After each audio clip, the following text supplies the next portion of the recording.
You are listening to the Critical Mass Radio Show, Orange County's business talk show, focused on exploring topics of interest to CEOs who are leading middle market companies. With your host, Richard Franzi. Hello and welcome to Orange County's longest running business talk show. And I am your host, Rick Franzi. We have an exciting show planned for you. Why do you ask? That's because Traci Shirachi is our guest today. She's the CEO of the Mark USA Incorporated. Traci, welcome to the program. Thank you so much for having me, Rick. I'm super excited about doing this. So thank you. Yeah, I'm excited about talking to you about your business as well. So you've owned this business for a little over 4 years. And I'm wondering, take us back to when you did your due diligence. What was your original motivation to acquire this business? So I think my original motivation was twofold. One, it was an education company, or at the time it was focused purely on academic evaluation, and it was a way for me to give back. I always say I'm the product of two educators. So my mom is a retired school teacher, was a kindergartner and second grade teacher, and my dad was a PhD. So this is a way to kind of return to my roots, so to speak, since I was the individual in our family who went on the business side. So I always joke I was on the dark side.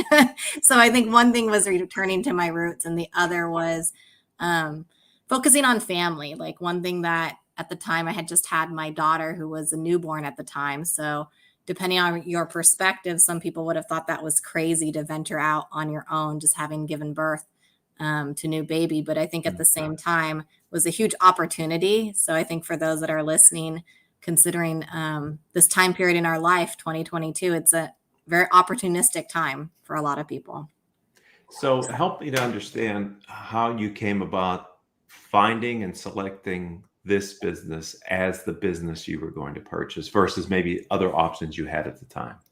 So I was lucky I had an advisor. So I had a business broker who was assisting me with the process. I was pretty clear on what type of businesses I would be best suited for acquiring or looking at.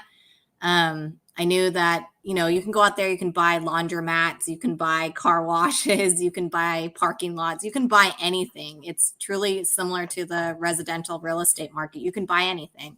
But it's really thinking through like what kind of business you'd be best suited for. And for me, I'd been in the service industry for, 20 something years, servicing clients and specifically B2B clients. So business to business. And so for me, it was really looking at a particular company that was similar in nature in terms of the service business and working with the business broker who was able to really keep her eyes out, so to speak, for those type of businesses. A lot of it's opportunistic. And I think for those that, are looking to acquire a business, but not necessarily work with the business broker, it's really getting the word out that you're interested in a particular type of business. And who knows in your network who might know of somebody that's looking to sell or looking to be acquired. But consistently, every single moment of the day, at every single point of the day, there are companies being sold and bought all the time, right? And I think sometimes as an individual, we don't necessarily think of the marketplace like that because it's not every day that we go and acquire a business or become an entrepreneur. But I think it's definitely an alternative. People tend to think of entrepreneurs purely as, running startups or starting from ground zero.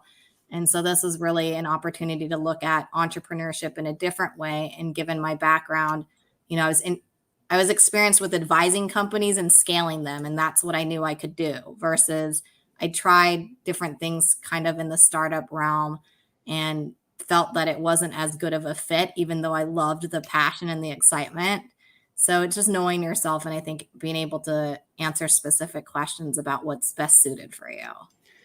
So if you could take us back, I know you probably deliberated about the decision to purchase a business for a while, but once you engaged and you thought, okay, yeah, I'm an active potential buyer. How long was that process from that moment until you actually closed and took the keys to your new business?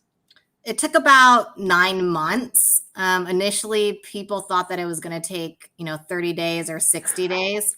Right. And I think like the banks and the lenders and everybody that's involved in the transaction, they want it to be 30 to 60 days. Yeah. But realistically, I mean, for you as the buyer, and in my particular case as the buyer, the due diligence process takes time. Right. And you'll find as you're researching that organization, you'll start to uncover certain information that you have questions about, right?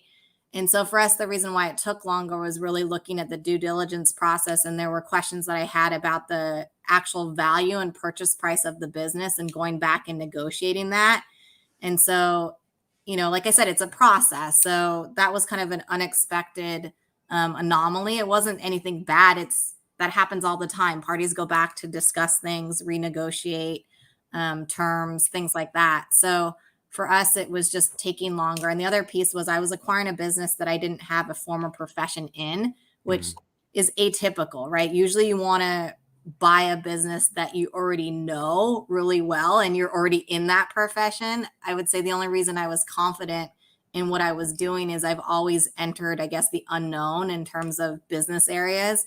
So I've never really had the technical background or expertise. An example is I went to work for an accounting firm, right? The big four, PwC and Deloitte, had no accounting background, had only had 2 classes as an undergraduate, graduated with a political science degree, and basically learned everything on the job in the interview and spent my entire career primarily in transfer pricing, which I learned on the job. So I was an associate all the way up to a director, considering, taking the partner track. And I had learned all of that purely on the job, right? So my comfort level in the unknowns and not necessarily having the formal education, I guess you could say, was something that I was comfortable with. So literally during the due diligence process, it was understanding, like, what is the business model? Could I scale this?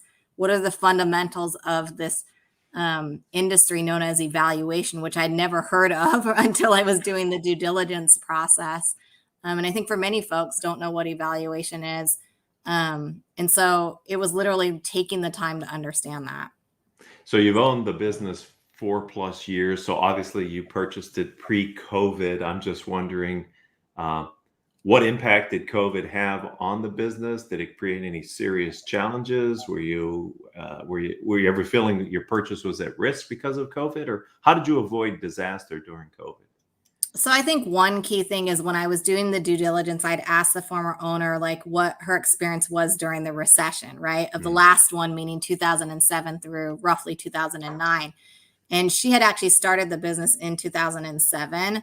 And so it was hard to really gauge fully how resilient it would otherwise be during a recession. But the idea that she'd started it during a recession or the top of a recession gave me a sense for the resiliency.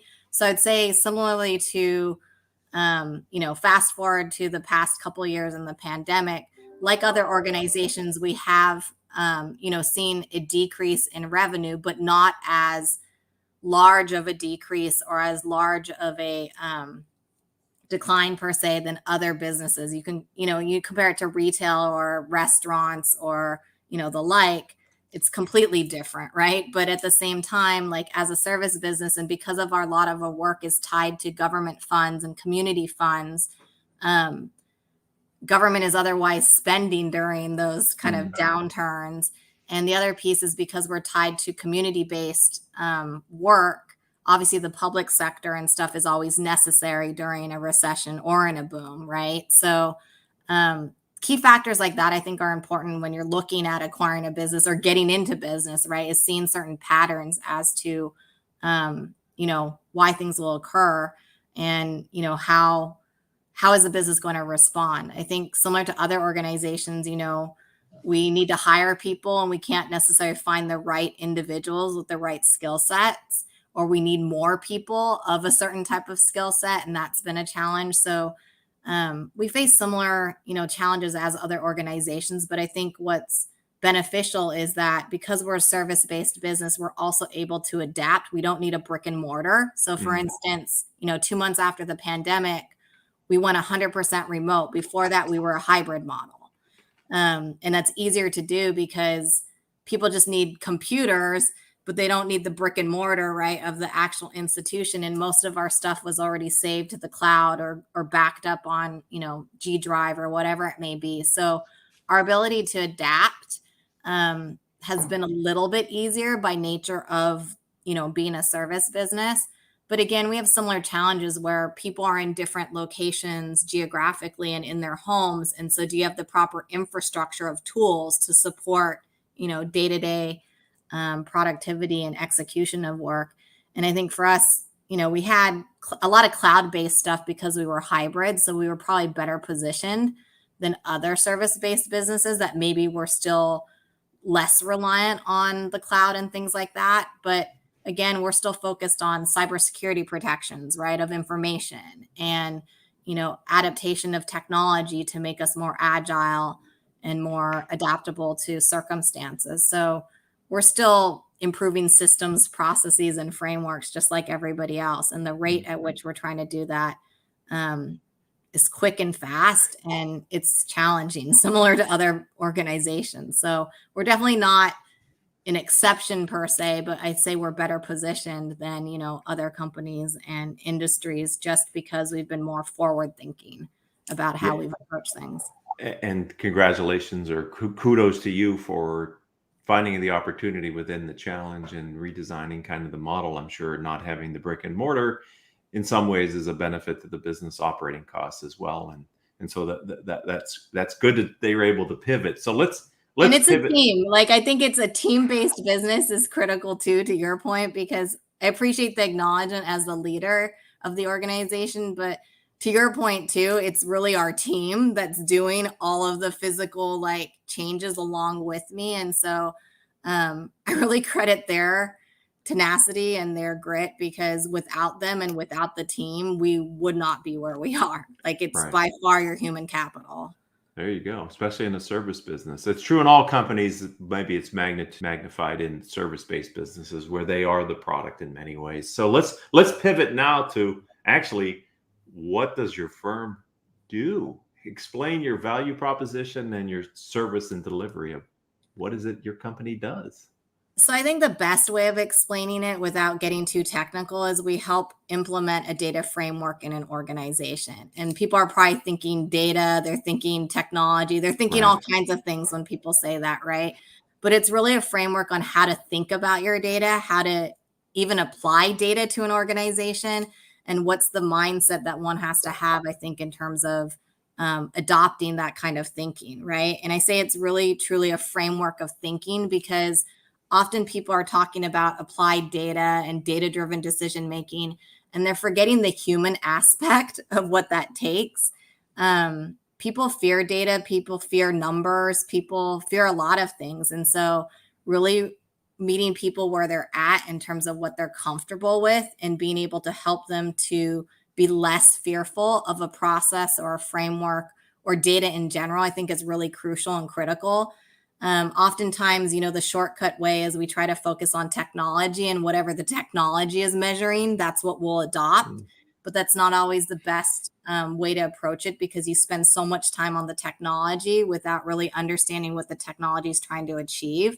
And then you get frustrated and upset, and then you spend all this money, and then you got nowhere, right? So I think, for us, our approach is really around what kind of things do you want to measure? What do you want to achieve? In other words, what outcome do you want to achieve?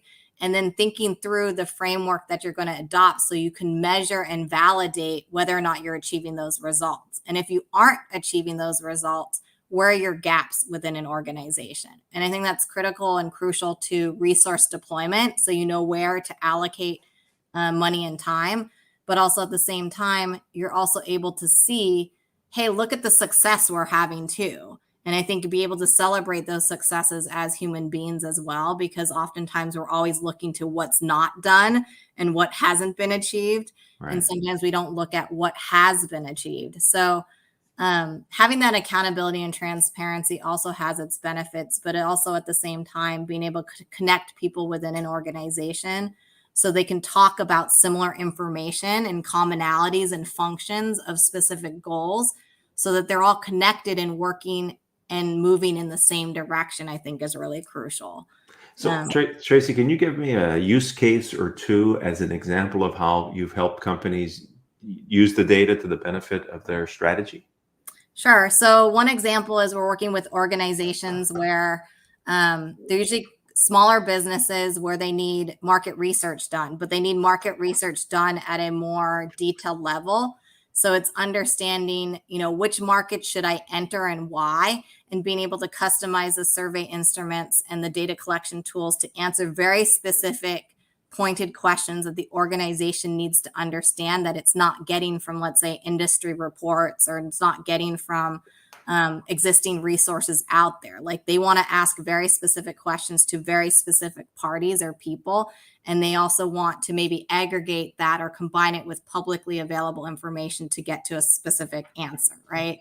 Another way that we work with organizations is, consumer insights. Like, I want to better understand who exactly I'm serving and how much are they buying and why are they buying, or why aren't they buying, right? Behaviors and psychology and identity that goes into day-to-day purchases of services and goods, but aren't necessarily acknowledged when it comes to asking questions or sending out customer surveys, right? So that's one example.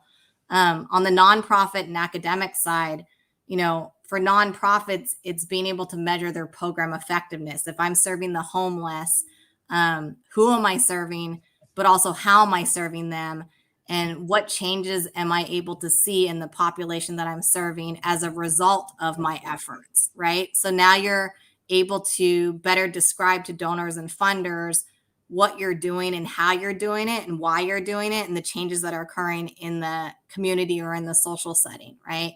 And then for academics, a lot of it is related to research funding. A lot of individuals are working on a lot of great research, and they're being funded by different federal agencies, and they require an evaluator to be able to ascertain how is this research being applied to the community or shared with the community. What has the response been? How is it contributing to education? How is it contributing to potentially workforce development, and assessing different aspects of research that our federal government is also aiming to focus upon too. So those are three very different ways in which we work with clients, but the commonality across all three is really around using statistics and data, and number two, really understanding the effectiveness of the work that's being done and understanding what areas exist in terms of gaps so that somebody can do it better. So it's almost performance benchmarking to a certain degree in the context of different sectors or industries. So it seems to me that you've evolved the business model since purchasing the company, because you're all about scaling, as any entrepreneur would be, about scaling your enterprise, the business. So how have you evolved the service offerings of your company since you purchased it?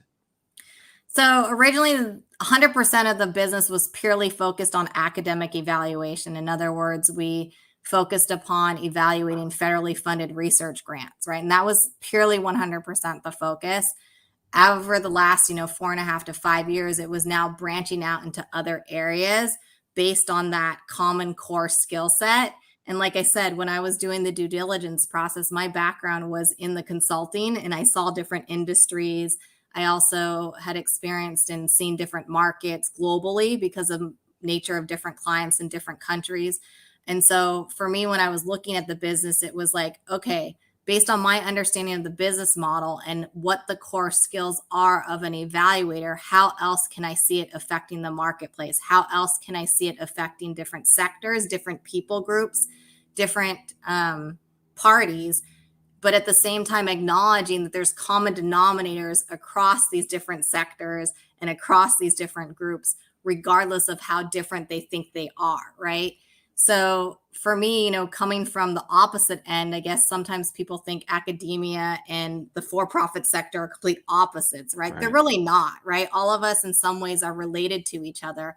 And so it's understanding how could you take what otherwise would be an applied research, in some ways government tool, which is what it started out as for evaluation. How could we evolve it, right? But be the leader in that too. And so something I'm really passionate about, as you noted, aside from entrepreneurship and scale, is innovation. How can you take something from one area and relate it to another area? It doesn't have to be like the latest and greatest thing. It could be to that new sector, to that new segment, right? but you're taking something from another segment or another industry and you're applying the same thing. And as a business consultant and working in the industry for so long, that's literally what you do on a day-to-day basis. Right. That is literally what you do on a day-to-day basis. You would talk to distributors about what somebody was doing in the manufacturing sector, or you would talk to manufacturers about what somebody's doing in the government sector. I mean, you're constantly having and brokering these conversations around language and connectivity and commonality. And so I see us as a company as being that broker, but of different sectors and industries, and using evaluation as that conduit to be able to accomplish shared goals across different sectors and different industries and working together. And so far, we'll identify opportunities in the university or college setting that benefit government, or government things that are being done in the federal government space that will benefit nonprofits. I mean, it's amazing how many different connections and different opportunities. And it's all because it comes down to one key piece, which is people. Mm-hmm. And as a society and as a community, we're all working towards trying to achieve more and achieve better things. We're just doing it in our own bubbles, our own silos. So that's a great growth strategy. So Entrepreneurship 101, ladies and gentlemen, you just heard it from Traci, and I could not say it better than what you said. So I'm just going to let that go and have people reflect on how you're using core competencies to expand into new markets. Speaking of innovation, I know you're hosting your own podcast now by the name of Driving Outcomes. Can you tell me and the audience a little bit about the genesis of the show and what's the focus for the show? Sure. So I started Driving Outcomes, I think in 2020. So right after the pandemic. And it's interesting because I'm not really one that likes to publicize or talk in groups. I'm definitely more of a one-on-one person. And so this was new territory for me. And I think I had to change my mindset around it, right? And really just imagine myself, you and I talking, and nobody else is in the room. And then that way it'd be easier to talk. And people find that funny because I'm a talker, right? Of all the people, I'm a talker. But that's just me in terms of being shy. But Driving Outcomes was really an opportunity to showcase not only the work that we're doing, but the work that our clients are doing. And the work that our clients are doing that isn't necessarily broadcast or shared more broadly, but people could benefit from it. So an example is for some of our researchers, they're working on some pretty phenomenal work. And they don't have necessarily the opportunity to really share it with a lot of people outside of academia or the university or college environment. And so with their permission and with, and being able to talk to them, it was like, hey, would you be willing to share what you're doing? And the precipice behind it is I like to challenge thought. Like I like people to be able to learn and to grow, but to change. And the only way that you're really able to do that too is to really ask probing questions and to really stimulate dialogue and really get people sharing and talking about different things. And so Driving Outcomes is really exactly how we labeled it. Like it's driving change, driving transformation through dialogue, and being able to have parties aside from our researchers, but also our nonprofits share what they're doing and how they're thinking about solving homelessness or food insecurity different than the next nonprofit, right? And so some of the individuals that we've had on there, are really looking at nonprofit work from a different lens and different perspective, where it's how do we eradicate food insecurity, right? Most people are like, how do we help more people who don't have food? Right. The individuals we have on a lot of our podcasts are like, no, how do we eradicate food insecurity? So Laval was really instrumental in terms of one of the podcasts that we did. And that's who we like to have on our, podcast. So I welcome anybody, to join us. And we like to challenge thought. We like to talk openly about different topics and circumstances. And I think it's just a really safe place to be able to share one's thoughts and challenge people's thinking, right? And so in a couple of minutes, I'm going to ask you how people can connect with you, et cetera. So we'll also tell them how they can find your podcast. So we'll sit on that for a second. I just have a couple other things I want to go over with you here while I have you on the show. Where do you go? Where have you gone? And where do you continue to go to get access to peer entrepreneurs who have insights and experiences that are helping you to kind of mold the business, but also grow and thrive in your business? So I think, like you mentioned, finding other entrepreneurs is key. I'm involved in like two different groups. One is Pinnacle with Allison Maslin and her group. So she'll have like masterminds and roundtables, and it's full of different entrepreneurs that are, sharing their business, and you collaborate together, you consult together, and you have a mentor that's provided. I also work with one of my friends and business school classmates, Sharon Travaza, and he helps to mentor and also has his own mastermind and other peers from different industries. And so those are the more two formal ways, but personal connections and business connections of the way in which I get the information. But there's so many like resources available, I think, in terms of peer groups and mentor groups. And that's really how you're going to get your ideas and the support you need, especially when it's lonely or sometimes when you're, crying yourself to sleep because you can't figure out what to do as a leader. I mean, everyone's had their moments and their challenges, right? And so it's seeking out, supporters. I also have like personal mentors and friends, like you and I mentioned that we have in common, like Richard Ward or Marla Knoll, like individuals who I've gotten to know over the years who are constantly asking me how I am, how they can help. And you just have shared heart, right? Shared heart for the world and change. And so finding your circle, I think, of people and constantly expanding that circle to involve new learners and new people in it is super important in terms of having like the growth mindset. I think you and I have spoken about that. Like having a growth mindset is everything in terms of not limiting your ability to accomplish so much more or do so much more. So let's talk about tomorrow. Speaking of accomplishing and doing more, can you describe the vision you have for your firm? So the vision I have for our firm is that, one, we make evaluation almost a common household name, no different than who are the leaders in accounting firms or management consulting firms. I want us to be the leader in evaluation, and for people to not ask the question of what is evaluation, or, why is it, what does it do, or what's the value? I want people to know that across the board. And I think the other thing is to set an example for other businesses that you can do good and you can focus on the social and public sector as your core business and succeed at it as a business entity. I think setting that and changing, misconceptions that you can't make money by serving nonprofits, or you can't, like, those are misconceptions and misnomers. If anything, I think we can do so much more to benefit community and society by changing that mindset. And so I'd like to be known as the company, on Forbes magazine or whatever it may be in the business community, for having the core focus on people and community, and to be an example of what a successful company looks like by being centered on those things. So that's my vision for us, and I hope we achieve it. I have high confidence in you and your team, so it'll be exciting to watch. If someone would like to connect with you, learn more about your firm, start listening and following your podcast, what do you suggest they do, Traci? So I think the two main ways is I'm on LinkedIn. So Traci, Traci, Shirachi, Shirachi. You can also email me at tshirachi@themarkusa, or reach out through our website, which is themarkusa.com. Those are kind of the three ways that, I'm happy to schedule a conversation and discuss, anything, just like we're doing here, Rick. So really appreciate that. Well, it's been fun to spend time with you both today and in our earlier conversation. So I want to thank you for giving a bit of your time, Traci, for our audience today. Thank you so much for having me. Enjoyed it. And I'd like to thank the audience. You've been a part of Orange County's longest running business talk show. Traci's episode is episode number 1377. If you're an Orange County entrepreneur and you have a story to tell, then let's connect on LinkedIn or my website. I'm Rick Franzi, RICFRANZI. That's my LinkedIn profile and also my website. Maybe we can have you on a future episode like we had Traci on today.